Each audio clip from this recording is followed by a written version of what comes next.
শিক্ষার্থীবৃন্দ, আমি শেখ আসাদুজ্জামান পারভেজ আবার তোমাদের সামনে হাজির হয়ে গেলাম। এখন আজকে আমি বিজ্ঞান এবং এর আগে আমরা যুক্তিবিদ্যা নিয়ে ডিটেলস আলোচনা করেছি। যুক্তিবিদ্যার যে প্রাথমিক যে বিষয়গুলো সেগুলো নিয়ে আলোচনা করেছি।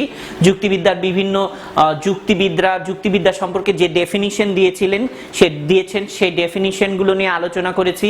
ডেফিনিশনের যে কম্প্যারিজন সেগুলো তুলনামূলক কম্পারেটিভ ডিসকাশনও আমরা করেছি।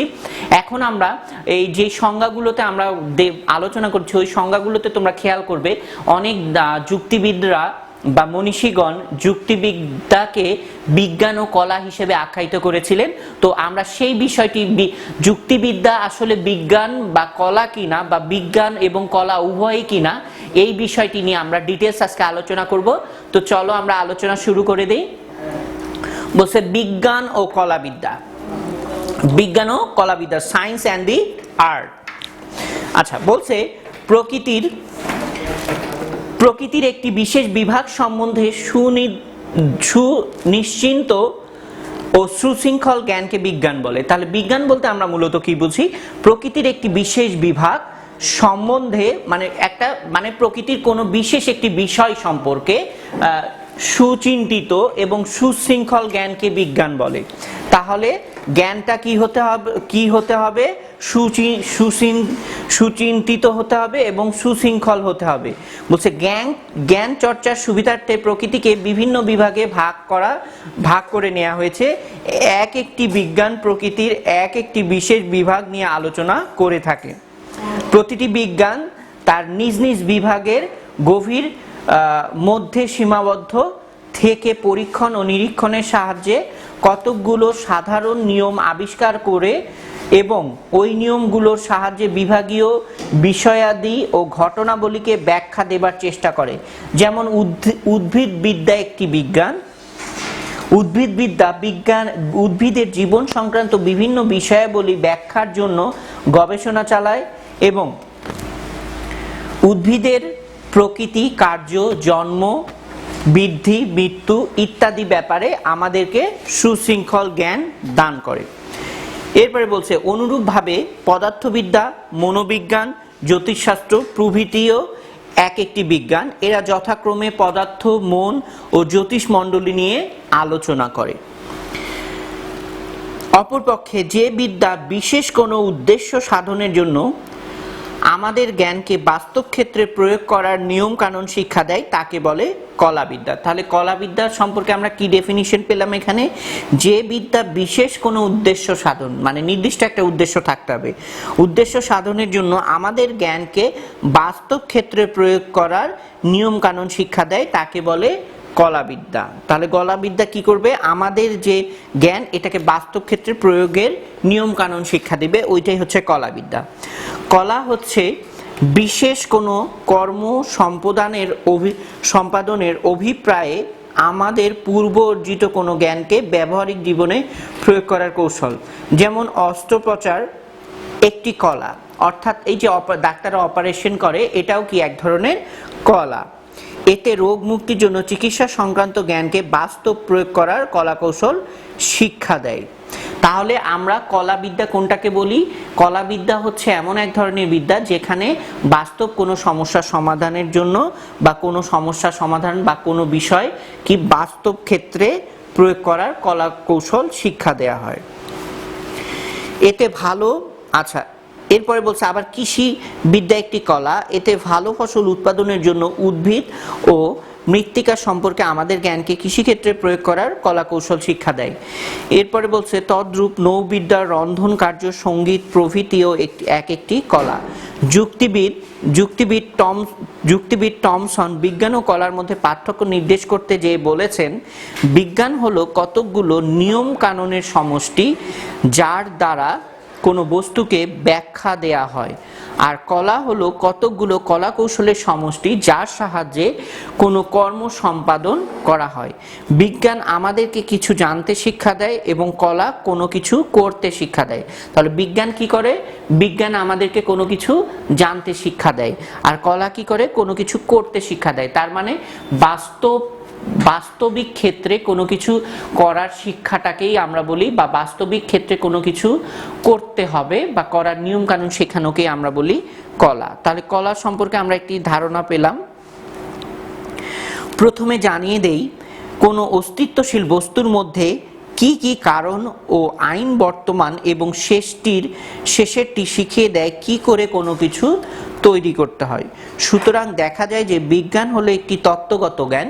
তার মানে বিজ্ঞান হচ্ছে একটি তত্ত্বগত জ্ঞান, জাস্ট একটু পড়ে আমরা জানলাম বা দেখে আমরা জানলাম বা শিখলাম এইটা। আর কলা হচ্ছে একটি ব্যবহারিক জ্ঞান, যেটাকে আমরা ইংরেজিতে প্র্যাকটিক্যাল বলে থাকি। তো বাস্তবে কোনো কিছু করাটা, এটাই হচ্ছে মূলত কলা। তাহলে বিজ্ঞান কি? বিজ্ঞান হচ্ছে তত্ত্বগত বিষয়, আর কলা হচ্ছে বাস্তবে অর্থাৎ হাতে কলমে কোনো কিছু করাটা, এটাকে আমরা বলি কলা। বিশুদ্ধ জ্ঞান অর্জনই বিজ্ঞানের লক্ষ্য। জ্ঞানের বাস্তব প্রয়োগ এর লক্ষ্য নয়, বাস্তব প্রয়োগের জন্য রয়েছে কলা। তাহলে কলা মূলত, কলার কাজ কি? কোনো কিছু বাস্তবে প্রয়োগ করা। যুক্তিবিদ মিল যথার্থই বলেছেন, বিজ্ঞানের ভাষা হলো এটা, বলছে বিজ্ঞানের ভাষা হলো এটা আছে, এটা নেই, এটা ঘটে, এটা ঘটে না।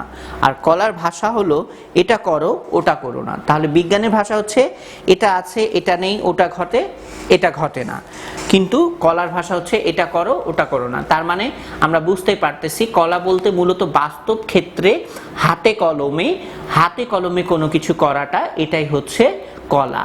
আর জাস্ট কোনো কিছু দেখে শুনে বা পড়ে জ্ঞান অর্জন করা, এইটাই হচ্ছে বিজ্ঞান। বিজ্ঞান ও কলার মধ্যে উপরোক্ত পার্থক্য থাকা সত্ত্বেও উভয়ের মধ্যে নিবিড় সম্পর্ক বিদ্যমান। বাস্তবে এদের একটির উপর অপরটি নির্ভরশীল। প্রতিটি জ্ঞানই একটি ব্যবহারিক দিকে নির্দেশ দেয় এবং প্রতিটি কলাই একটি তত্ত্বগত জ্ঞানের উপর নির্ভর করে। বিজ্ঞান যে জ্ঞান দান করে, কলা সেই জ্ঞানকে ব্যবহারিক ক্ষেত্রে প্রয়োগ করে।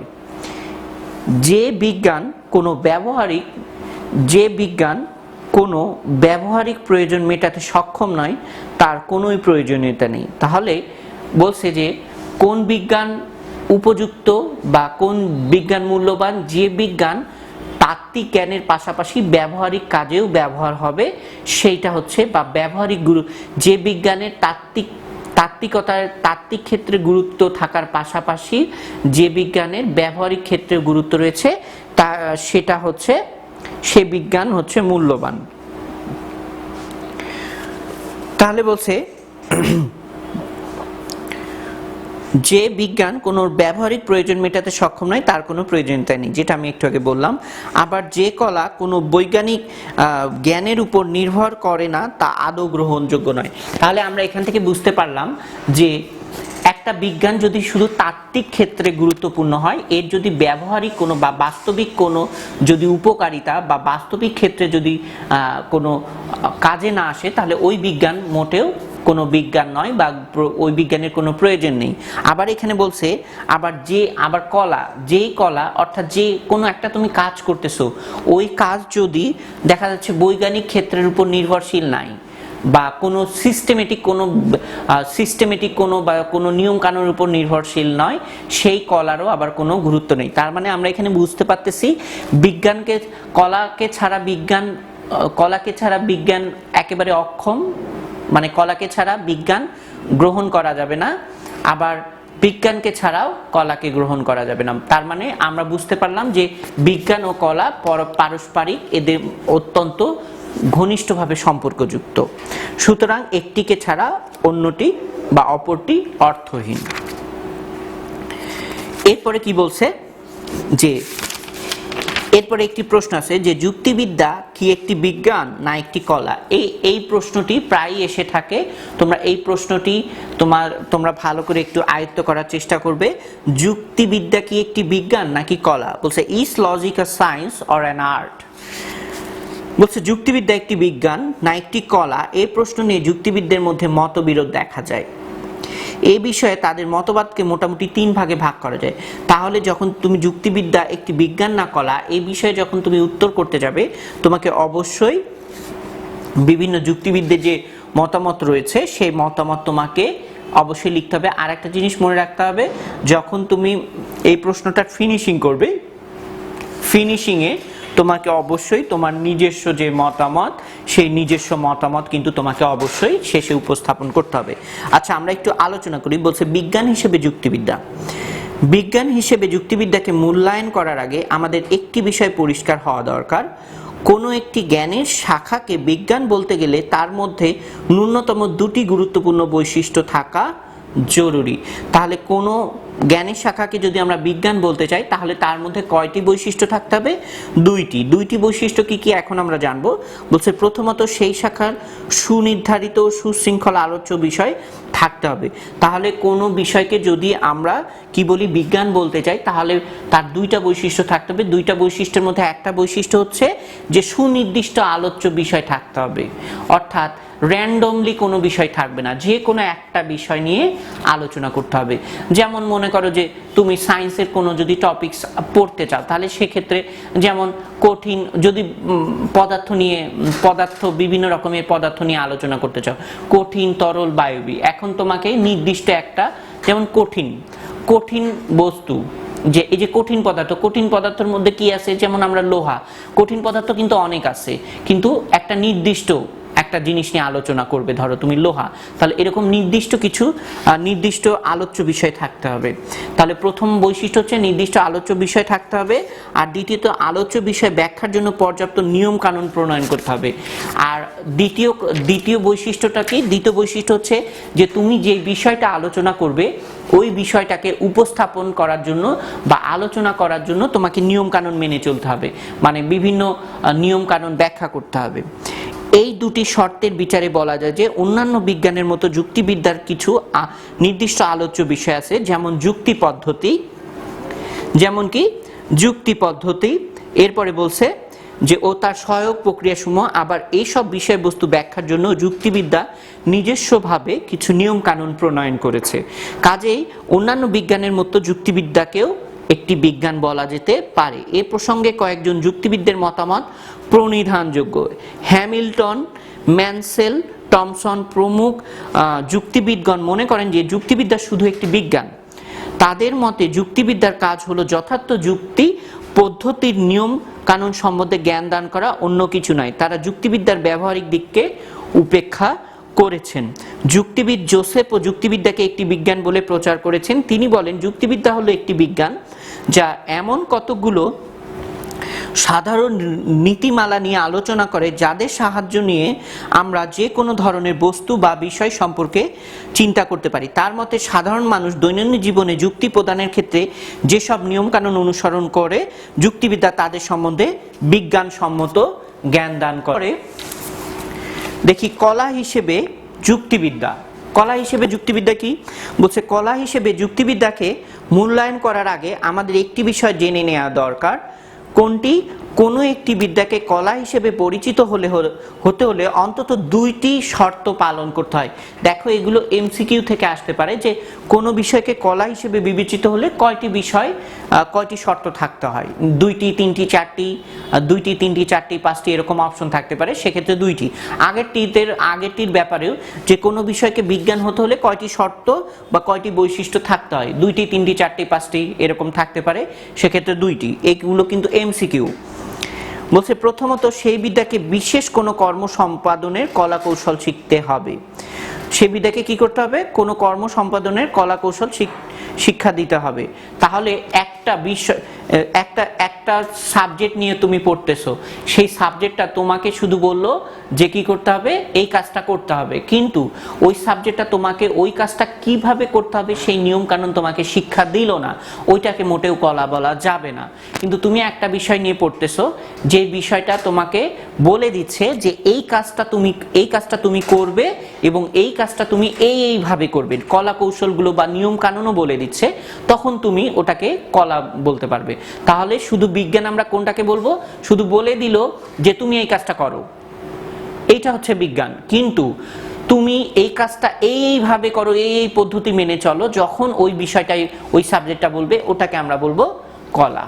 তার মানে আমরা এর আগেও দেখেছি যে কলা বলতে কি বোঝায়। কলা হচ্ছে এমন একটি বিদ্যা যেই বিদ্যা বা এমন একটি বিষয় যেটা মানুষকে বাস্তবভাবে কোনো কিছু করার জন্য কি করবে, শিক্ষা দিবে বা উপযুক্ত করে গড়ে তুলবে।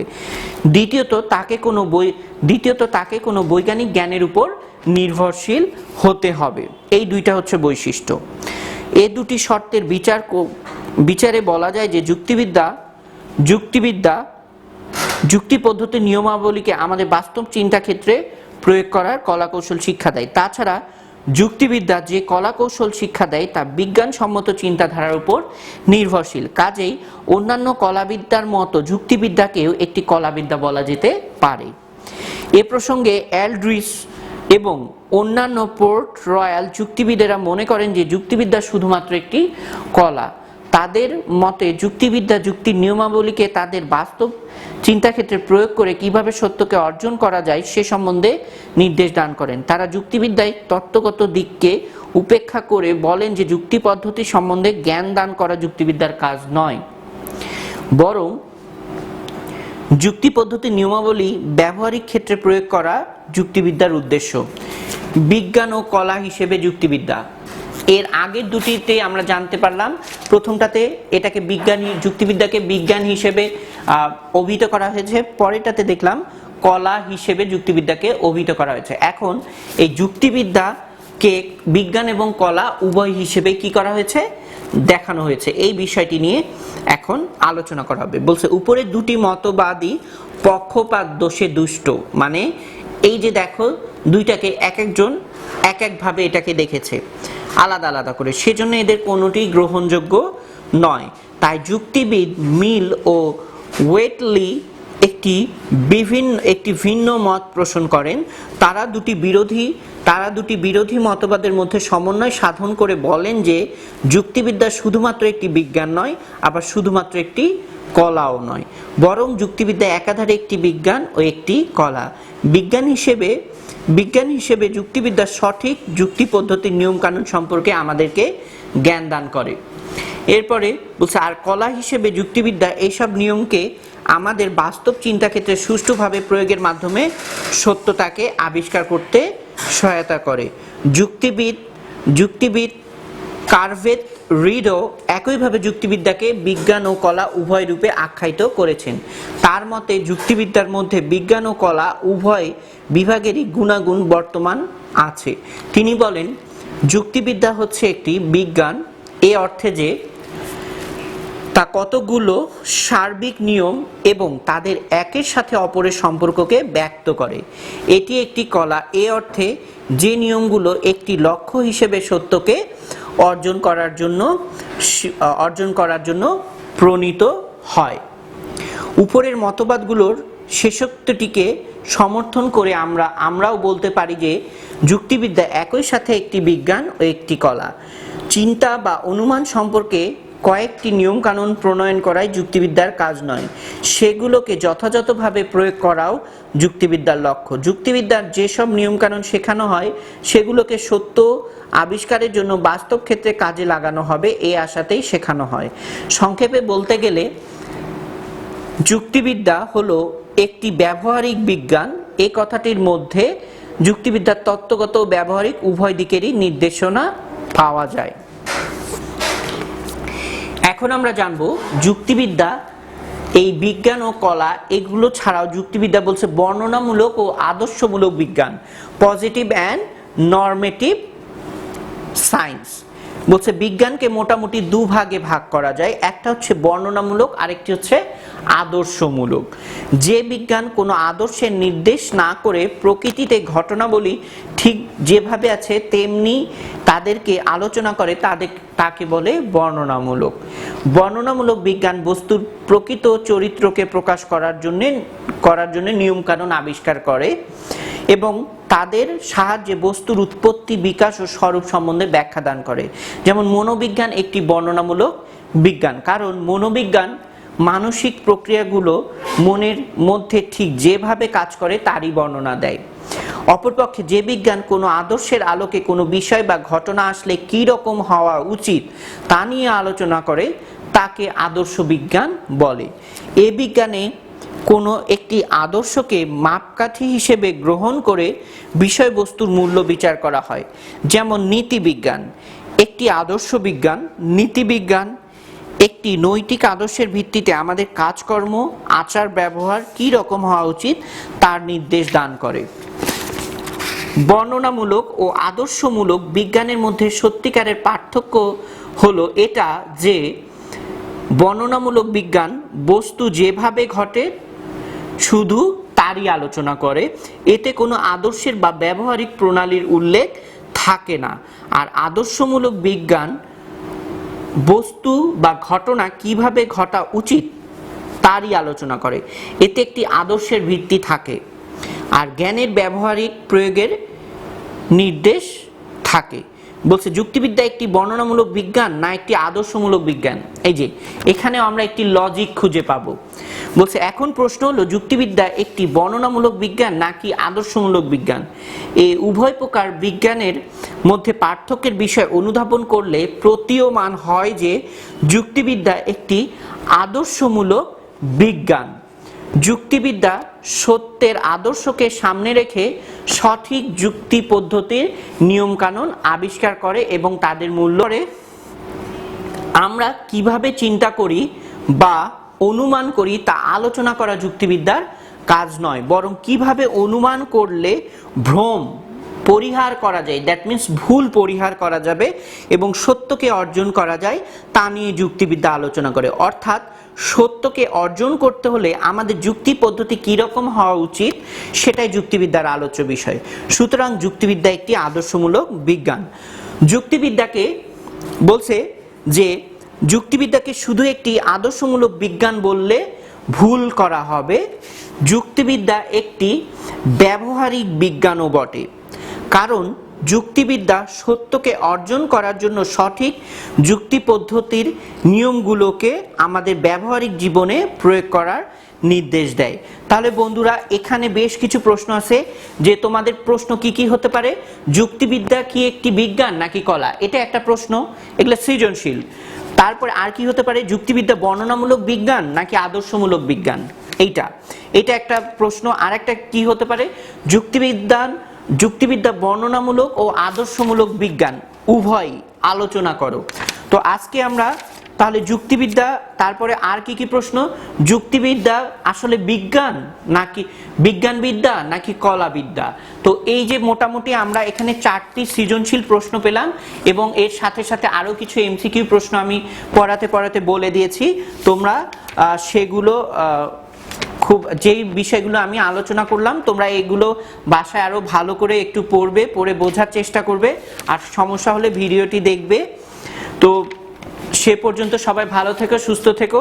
আবার আগামী দিন নতুন কোনো টপিকস নিয়ে হাজির হব। আল্লাহ হাফেজ।